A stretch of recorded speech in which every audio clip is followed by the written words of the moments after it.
الحمد لله نحمده ونستعينه ونستغفره ونؤمن به ونتوكل عليه ونعوذ بالله من شرور أنفسنا ومن سيئات أعمالنا من يهده الله فلا مضل له ومن يضلله فلا هادي له ونشهد أن لا إله إلا الله وحده لا شريك له ونشهد أن سيدنا ونبينا ومولانا محمدا عبده ورسوله أما بعد فأعوذ بالله من الشيطان الرجيم بسم الله الرحمن الرحيم إن الصلاة تنهى عن الفحشاء والمنكر وقال النبي صلى الله عليه وسلم العهد الذي بيننا وبينهم الصلاة فمن تركها فقد كفر وقال النبي صلى الله عليه وسلم بين العبد وبين الكفر ترك الصلاة وعن النبي صلى الله عليه وسلم أنه ذكر الصلاة يوما فقال من حافظ عليها كانت له نورا وبرهانا ونجاة يوم القيامة ومن لم يحافظ عليها لم يكن له نور ولا برهان ولا نجاة وكان يوم القيامة مع قارون وفرعون وهامان وأبي بن خلف صدق اللہ العظیم وصدق رسولہ النبی الأمی الکریم۔ میرے محترم مکرم ایمانی اور اسلامی بھائی، اللہ تبارک و تعالیٰ نے ہم سب کو اپنی عبادت کے لیے پیدا کیا ہے، اور دنیا کا ہر انسان اس بات کو سمجھتا ہے کہ ہمارا کوئی نہ کوئی معبود ضرور ہے، ہمیں کوئی نہ کوئی پیدا کرنے والا ہے اور ہمیں اس کی عبادت کرنی چاہیے۔ لیکن عبادت کس ذات کی ہونی چاہیے، اس چیز کی تعیین میں، اپنے معبود کی تعیین میں لوگوں نے اختلاف کر دیا۔ جن لوگوں کو ہدایت نہیں ملی وہ راستے سے بھٹک گئے اور انہوں نے حقیقی معبود کی عبادت کرنے کے بجائے اپنے اعتبار سے، اپنے خیال اور اپنے فیصلے سے کسی نہ کسی کو معبود بنا لیا۔ چنانچہ کوئی شخص آگ کی پوجا کرتا ہے، کوئی سورج کے سامنے اپنا سر ٹیکتا ہے، کوئی زمین کو اپنا معبود مانتا ہے، کوئی پتھر کی عبادت کرتا ہے، اور دنیا بھر کے لوگ الگ الگ چیزوں کو اپنا معبود مان کر اس کی عبادت کرتے ہیں، اس کے سامنے سر جھکاتے ہیں۔ لیکن اللہ رب العزت نے ہم پر فضل فرمایا اور ہمیں ایک ہدایت والا راستہ عطا فرمایا، ایک سچا اور ایک پاکیزہ مذہب دین اسلام عطا فرمایا۔ ہم سب صرف اور صرف اللہ کی عبادت کرتے ہیں، ہم اپنا سر اللہ کے سامنے جھکاتے ہیں اور ہم ایک ہی معبود کی عبادت کرتے ہیں، اس کے علاوہ تمام چیزوں کو ہم مخلوق مانتے ہیں۔ یہ اللہ رب العزت نے ایک سچا اور ایک پاکیزہ مذہب ہمیں عطا فرمایا۔ اس مذہب اسلام میں عقائد کے بعد سب سے اہم ترین چیز عبادات میں نماز ہے، اور تمام علماء کا اس بات پر اتفاق ہے کہ تمام عبادات میں افضل ترین عبادت اور سب سے عظیم الشان عبادت اور سب سے اہم ترین عبادت نماز والی عبادت ہے۔ کلمہ پڑھنے کے بعد سب سے پہلی چیز لازم کر دی گئی تو نماز ہے، اور نماز ان چیزوں میں سے ہے جس پر اسلام کی بنیاد رکھی گئی ہے، گویا اسلام کا ڈیپینڈ اس چیز پر ہے۔ اسی لیے حدیث پاک میں رسول اللہ صلی اللہ علیہ وسلم نے فرمایا بنی الاسلام علی خمس شہادت ان لا الہ الا اللہ وان محمد رسول اللہ واقام الصلاۃ۔ 5 چیزوں پر اسلام کی بنیاد رکھی گئی ہے، ان میں سب سے پہلی چیز تو کلمہ لا الہ الا اللہ محمد رسول اللہ ہے، اس کے بعد سب سے پہلی چیز، کلمے کے بعد سب سے اہم چیز نماز کو قرار دیا۔ گویا اسلام کی بنیاد اس چیز پر ہے، نماز نہیں تو اسلام نہیں، اس چیز پر اسلام کا ڈیپینڈ رکھا گیا ہے۔ اسی وجہ سے مولانا الیاس صاحب رحمۃ اللہ علیہ نے دین اسلام پر آسانی سے چلنے کے لیے جن راستوں کی تعین فرمائی، اس میں سب سے پہلا نمبر ایمان، اور اس کے بعد سب سے پہلی چیز نماز۔ مومن ہو اور نماز نہ پڑھے، اس بات کا تصور ہی نہیں۔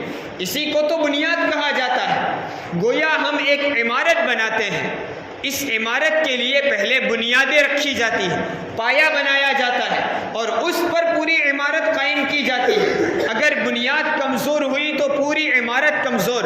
اسلام کی پوری عمارت کی بنیاد 5 چیزوں پر ہے، جن میں ایک نماز بھی ہے۔ اگر یہ بنیاد کمزور ہو گئی تو ہماری پوری اسلام کی عمارت کمزور ہے۔ سوچنے کا مقام ہے۔ ہم اپنے آپ کو کلمہ گو کہتے ہیں، ہم اپنے آپ کو رسول اللہ صلی اللہ علیہ وسلم کا فرما بردار تابعدار کہتے ہیں، اللہ کے احکام کا پابند اپنے آپ کو سمجھتے ہیں، اپنے آپ کو مسلمان سمجھتے ہیں۔ ہمیں اس وقت سب سے پہلے یہ غور کرنا چاہیے ہماری نمازوں کا کیا عالم ہے، اور آخرت میں عبادات میں سب سے پہلا سوال نماز کے متعلق ہوگا۔ نماز صحیح نکلی، آگے کے مراحل آسان ہوں گے۔ اگر نماز میں گڑبڑ پائی گئی تو اب اگلے مسائل کے حل کرنے سے پہلے ہی نماز میں پھنس جاوے گا۔ یہ کوئی معمولی عبادت نہیں ہے، اور یہ کوئی معمولی فریضہ نہیں ہے، یہ اہم ترین عبادت اور فرض عین ہے۔ فرض عین ہونے کا مطلب یہ ہے ہر مسلمان بالغ مرد عورت کے لیے، ہر عاقل بالغ مسلمان مرد عورت کے لیے اپنی اپنی نماز پڑھنا ضروری ہے۔ ہماری طرف سے کوئی دوسرا نماز ادا نہیں کر سکتا، ہم کسی کو اپنی نماز کا پابند دوسرے کو نہیں بنا سکتے۔ ہر شخص کو خود اپنی نماز کا اہتمام کرنا یہ لازم اور ضروری ہے۔ اور دن کی 5 وقت کی نماز ہر بندے پر فرض ہے۔ ہر روز 5 وقتہ نماز پڑھنا ضروری ہے۔ ہفتے میں 1 مرتبہ یا جس وقت ملا اور نماز پڑھ لی، اس سے فریضہ ادا نہیں ہوتا۔ نماز پڑھنا جتنا اہم اور ضروری ہے، نماز چھوڑنے والے کے لیے بھی نبی کریم صلی اللہ علیہ وسلم نے سخت سے سخت وعیدیں سنائی۔ اور ایک صحابی حضرت عبداللہ بن شقیق رضی اللہ تعالیٰ عنہ تو فرماتے ہیں کہ رسول اللہ صلی اللہ علیہ وسلم کے صحابہ میں کوئی شخص کسی چیز کو چھوڑ دینا کفر نہیں سمجھتا تھا سوائے نماز کے۔ یعنی صحابہ کرام رضوان اللہ علیہ مجمعین کی نگاہ میں نماز کا چھوڑ دینا کفر کرنے جیسا گناہ تھا۔ اس کے علاوہ کوئی گناہ یا کوئی عمل ایسا نہیں تھا جس عمل کو چھوڑ دیا جائے تو وہ انسان کو کافر سمجھنے لگے۔ اس لیے اس زمانے میں نماز کا اس قدر اہتمام ہوا کرتا تھا کہ کسی آدمی کے بارے میں یہ جاننا ہو کہ یہ مسلمان ہے یا کافر، تو اس کا معیار یہی سمجھا جاتا تھا کہ دیکھ لو وہ مسجد میں آ کر نماز پڑھتا ہے یا نہیں۔ یعنی نمازی مومن، اور اگر نماز کا اہتمام نہیں ہے، مسجد میں آ کر نماز نہیں پڑھتا ہے، گویا اس کے بارے میں ایمان کی گارنٹی نہیں تھی۔ وہ خیر القرون کے دور میں مومن کے لیے معیار نماز کو ٹھہرایا جاتا تھا۔ اسی وجہ سے نبی کریم صلی اللہ علیہ وسلم جب کبھی اپنا لشکر لے کر کسی بستی میں پہنچتے تو اس بستی میں داخل ہونے سے پہلے باہر پڑاؤ ڈال دیا جاتا اور انتظار کرتے تھے نماز کا وقت ہو جائے۔ جب نماز کا وقت ہوتا اور اس بستی سے اگر اذان کی آواز آتی اور بستی کے لوگ نماز کے لیے مسجد کی طرف جاتے ہوئے دکھائی دیتے تو سمجھا جاتا یہ بستی مسلمانوں کی، اور اگر اس بستی میں اذان کی آواز نہ سنائی دیتی یا وہاں کے لوگ نماز کے لیے جاتے ہوئے نظر نہ آتے تو یوں سمجھا جاتا یہ بستی کے لوگ مسلمان نہیں۔ اس لیے رسول اللہ صلی اللہ علیہ وسلم نے فرمایا بین العبد و بین الکفر ترک الصلاۃ، بندے کے درمیان اور کفر کے درمیان ایک چیز نماز کا چھوڑ دینا ہے۔ اگرچہ محدثین نے اس حدیث کی تعویل کی ہے اور فرمایا کہ نماز چھوڑنے کی وجہ سے انسان احناف کے نزدیک وہ کافر نہیں ہوتا، لیکن حدیث کے ظاہری الفاظ کا کم از کم یہ معنی تو ضرور ہے کہ کوئی مومن بندہ نماز کو جان بوجھ کر بغیر عذر کے چھوڑ دے، وہ گویا کفر کی بارڈر تک پہنچ گیا، خطرہ ہے اس کے ایمان کا۔ اگر وہ نمازوں پر نمازیں ترک کرتا جا رہا ہے، گارنٹی نہیں دی جا سکتی اس کا خاتمہ ایمان پر ہو۔ لیکن احادیث کے ان ظاہری الفاظ پر عمل کرتے ہوئے بعض فقہا نے تو فرمایا کہ جان بوجھ کر نماز چھوڑ دینے والا کافر ہے۔ امام احمد بن حنبل رحمۃ اللہ علیہ فرماتے ہیں جس شخص نے جان بوجھ کر نماز چھوڑ دی بغیر عذر کے، ان کے نزدیک وہ کافر ہو جاتا ہے۔ اسلامی حکومت ہو تو حاکم وقت کو چاہیے یہ اپنے ایمان کو چھوڑ کر مرتد ہو گیا ہے اسے قتل کر دیا جائے، امام احمد بن حنبل رحمۃ اللہ علیہ کے نزدیک۔ امام شافعی رحمۃ اللہ علیہ فرماتے ہیں جان بوجھ کر نماز چھوڑنے والا اگرچہ کافر نہیں ہوا لیکن اس نے ایسا سنگین اور ایسا سخت ترین جرم کیا ہے کہ اس بندے کو اللہ کی زمین پر جینے کا حق نہیں، حاکم وقت کو چاہیے اسے قتل کر دیا جائے۔ کتنی سخت وعیدیں سنائی اور کتنا غصہ ظاہر کیا فقہائے کرام نے۔ جس امام کے ہم پیروکار ہیں امام اعظم امام ابو حنیفہ رحمۃ اللہ علیہ فرماتے ہیں کہ اگر کوئی شخص جان بوجھ کر بغیر عذر کے نماز چھوڑ دے، حاکم وقت کو چاہیے اسے پکڑ کر قید کر لے، جیل خانے میں ڈال دے، اور جب تک وہ اپنی توبہ نہ کر لے اور نمازی نہ بن جائے وہاں تک جیل میں رکھا جائے، یا تو وہ نمازی بن جائے یا پھر اس کا جنازہ ہی جیل سے اٹھایا جائے۔ یہ اس امام کا قول ہے جس امام کی ہم پیروکاری کرتے ہیں، یہ امام اعظم ہیں جن کی فقہ پر ہم اعتماد کرتے ہیں اور ان کے بیان کردہ مسائل پر ہم عمل کرتے ہیں۔ انہی کے مسائل میں یہ مسئلہ ہے نماز چھوڑنے والے کو قید کر دیا جائے، اور احادیث میں چونکہ سخت وعیدیں سنائی گئی، ابھی خطبے میں جو حدیث پڑھی گئی العہد الذی بیننا وبینہم الصلاۃ، نبی کریم صلی اللہ علیہ وسلم فرماتے ہیں ہمارا اور ان بندوں کے درمیان ایک وعدہ ہے اور وہ وعدہ نماز کا وعدہ ہے، اس وعدے کو پورا کرنا ضروری ہے۔ فمن ترکھا فقد کفر، جس شخص نے ہمارے اس وعدے کو چھوڑ کر نماز کو چھوڑ دیا وہ کافر ہو گیا۔ حدیث کے یہ الفاظ بتاتے ہیں۔ فقہائے کرام اور محدثین نے اس حدیث کی تعویل کی ہے اور اگرچہ بیان کیا ہے کہ جان بوجھ کر نماز چھوڑنے سے آدمی ایمان سے نہیں نکل جائے گا، لیکن حدیث کے الفاظ سخت بیان کرتے ہوئے گویا یوں کہنا چاہتے ہیں اس شخص نے مومن ہوتے ہوئے اپنے آپ کو کلمہ گو کہتے ہوئے اور اپنے آپ کو متبع رسول سمجھتے ہوئے، اللہ کے احکام کا اپنے آپ کو پابند کہتے ہوئے اور اشہد ان لا الہ الا اللہ وان محمد رسول اللہ کا اقرار کرتے ہوئے اگر نماز کو چھوڑا ہے تو اس شخص نے اپنے آپ کو مومن کہتے ہوئے کافروں والا عمل کیا ہے۔ ذرا اندازہ لگائے نماز کے متعلق حضور اکرم صلی اللہ علیہ وسلم نے کس طرح سخت انداز سے بیان کیا، اور صرف نماز نہیں، نماز با جماعت پڑھنا، مسجد میں آ کر ادا کرنا نبی کریم صلی اللہ علیہ وسلم نے ضروری قرار دیا۔ امام اعظم امام ابو حنیفہ رحمۃ اللہ علیہ کے نزدیک جماعت کے ساتھ نماز پڑھنا سنت مؤکدہ ہے، واجب کے قریب ہے، ضروری ہے۔ اس لیے ایک روایت میں تو فرمایا ما من ثلاثۃ فی قریۃ ولا بدو، کوئی شخص کسی دیہات یا کسی شہر میں کسی جگہ ایسا نہ ہو کہ لا تقام فیہم الصلاۃ، جن کے درمیان نماز کی اقامت نہ کہی جاتی ہو، الا قد استحوذ علیہم الشیطان، جن جگہوں پر کم از کم 3 آدمی بھی مسلمان موجود ہو، اگر وہ جماعت کے ساتھ نماز نہ پڑھے تو شیطان ان پر غالب آ جاتا ہے۔ آج ہم اپنے آپ پر سے مصیبتوں کو دور کرنے کے لیے، حالات سے دور رہنے کے لیے، نازیبا حالات سے بچنے کے لیے اور طرح طرح کے شکوک و شبہات سے بچنے کے لیے نہ جانے کیسی محنت اور کوشش کرتے ہیں، اور لوگوں کا ایک مزاج بنا ہوا ہے فلاں کو کسی نے یہ کر دیا ہے، فلاں کو کسی کو کوئی جنات لگ گیا ہے وغیرہ وغیرہ، اور اس کے لیے تعویذ اور اس کے لیے علاج اور ہر طرح کی محنت کرتے ہیں۔ اگرچہ وہ ساری چیزیں ناجائز نہیں ہیں، کچھ چیزیں جائز بھی ہیں، لیکن حدیث پاک کو بھی تو پڑھیے۔ ہم ادھر ادھر کی باتوں کو سن کر یقین کر لیتے ہیں۔ یہ صادق و مصدوق رسول اللہ صلی اللہ علیہ وسلم فرماتے ہیں نماز جماعت کے ساتھ نہ پڑھنے والوں پر شیطان حاوی ہو جاتا ہے۔ اب کیا اندازہ ہوگا اس شخص کا کیا عالم بنے گا، اور جماعت چھوڑنے والے پر رسول اللہ صلی اللہ علیہ وسلم کا کتنا غصہ ہے۔ آپ صلی اللہ علیہ وسلم تو رحمت للعالمین تھے، گالی دینے والوں کو دعا دیتے، پتھر مارنے والوں کو بھی دعا دیتے، زندگی بھر ستانے والے، یہاں تک کہ آپ صلی اللہ علیہ وسلم کو نعوذ باللہ قتل کرنے کی سازش کرنے والوں کو بھی اللہ کے رسول صلی اللہ علیہ وسلم نے معاف فرما دیا۔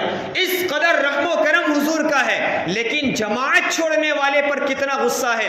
اندازہ لگائیے اس حدیث پاک سے، حضور اکرم صلی اللہ علیہ وسلم فرماتے ہیں میرا جی چاہتا ہے کہ میں کسی شخص کو حکم دوں کہ وہ جنگل جائے لکڑیاں جمع کرے، اور کسی ایک کو حکم دوں کہ وہ میری جگہ نماز پڑھائے۔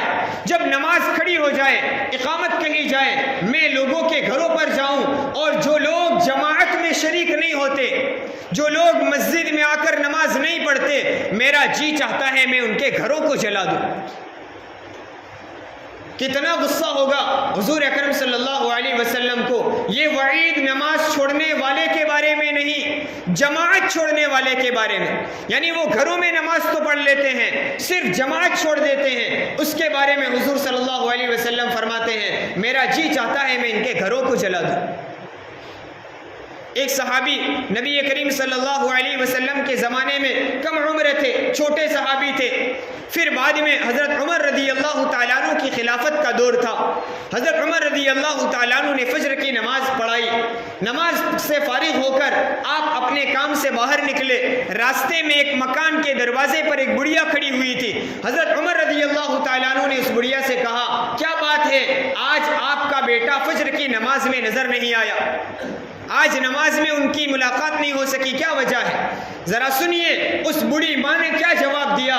فرمایا کہ آج میرا بیٹا پوری رات نفل نمازوں میں، تہجد اور عبادات میں مشغول تھا، ادھر ادھر کی مجلسوں میں نہیں، گپے بازی میں نہیں، بازاروں میں نہیں، کاروبار میں نہیں، رات بھر عبادت میں مشغول تھا۔ صبح ہوتے ہوتے تھکن کی وجہ سے اس کی آنکھ لگ گئی، جس کی وجہ سے اس نے فجر کی نماز میں تاخیر ہونے کی بنیاد پر گھر میں نماز ادا کر لی۔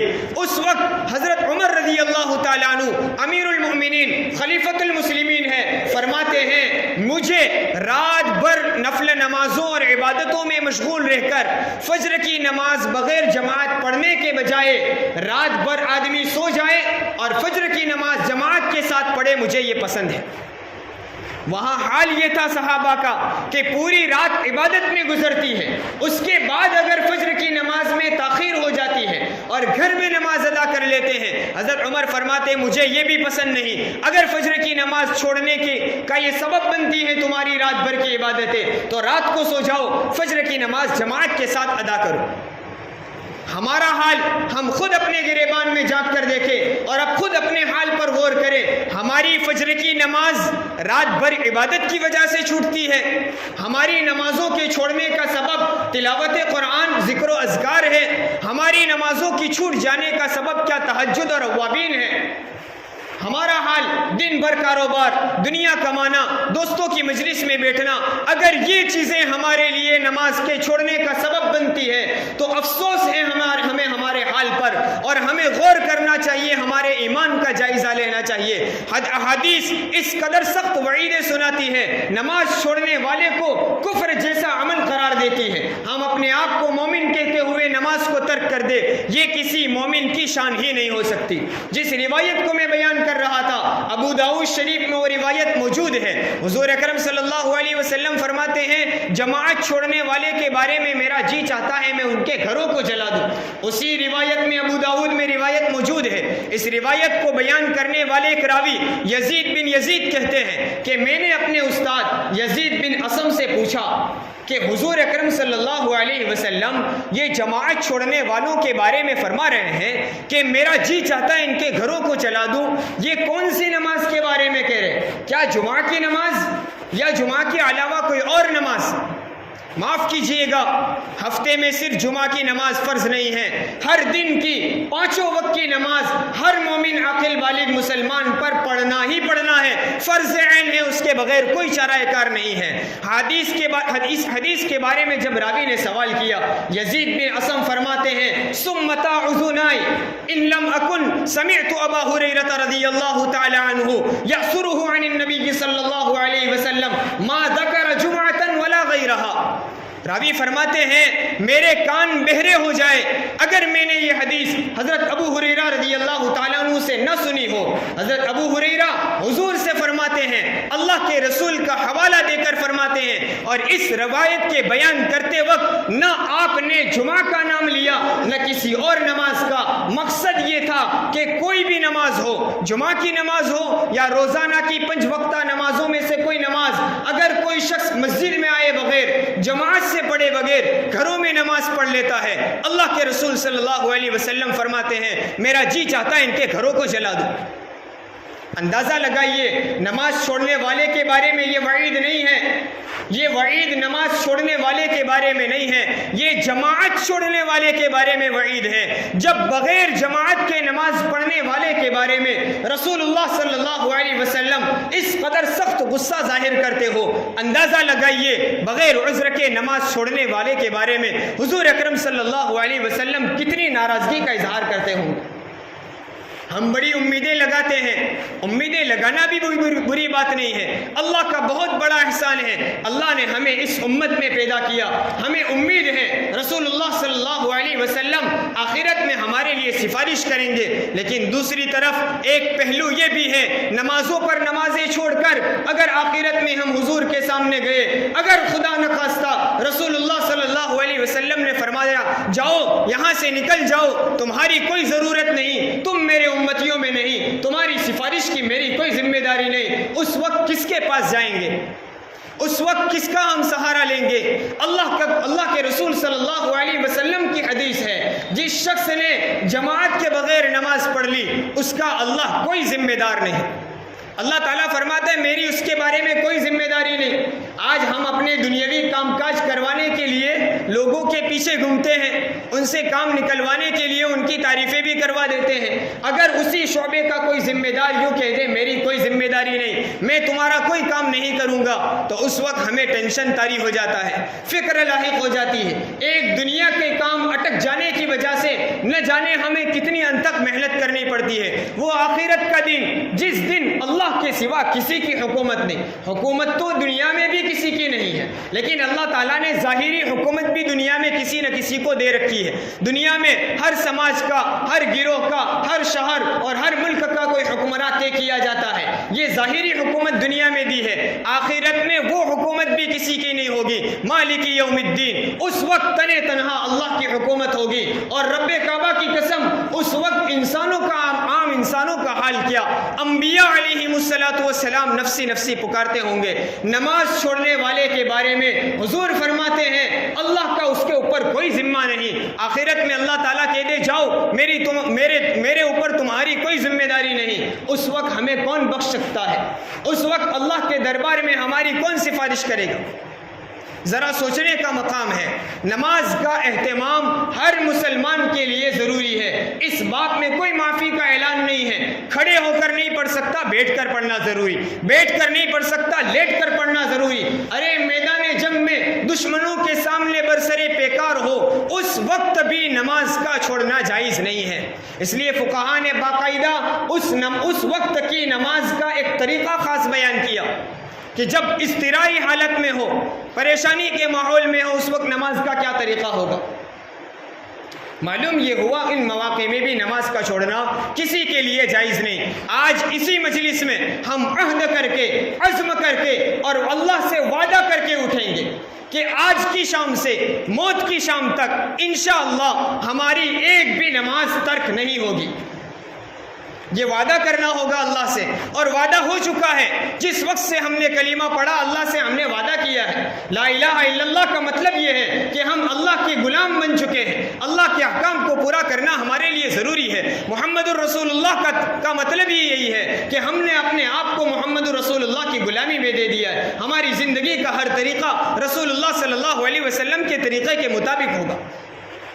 الغرض ہم نمازوں کا اہتمام کریں، اپنی اپنی مسجدوں کے بارے میں غور کریں۔ ایک مسجد کے اطراف میں 200، 250، 300 بالغ مردوں کی تعداد ہوا کرتی ہے۔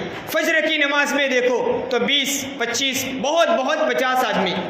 اور ہم یوں سوچ لیتے ہیں ماشاءاللہ ہماری مسجد میں تو فجر میں 2 صف 2.5 صف اور 3 صف ہو جاتی ہیں۔ سوچنے کا مقام یہ ہے کہ یہ 50 افراد نماز کے لیے آتے ہیں، باقی 250 مرد اسی وقت اپنے اپنے گھروں میں میٹھی نیند سوئے ہوئے ہوتے ہیں، اور پھر ہم امید کرتے ہیں اللہ تعالی ہم پر کوئی رحم کر دے، رحمت کی نظر کر دے اور رحمت برسا دے۔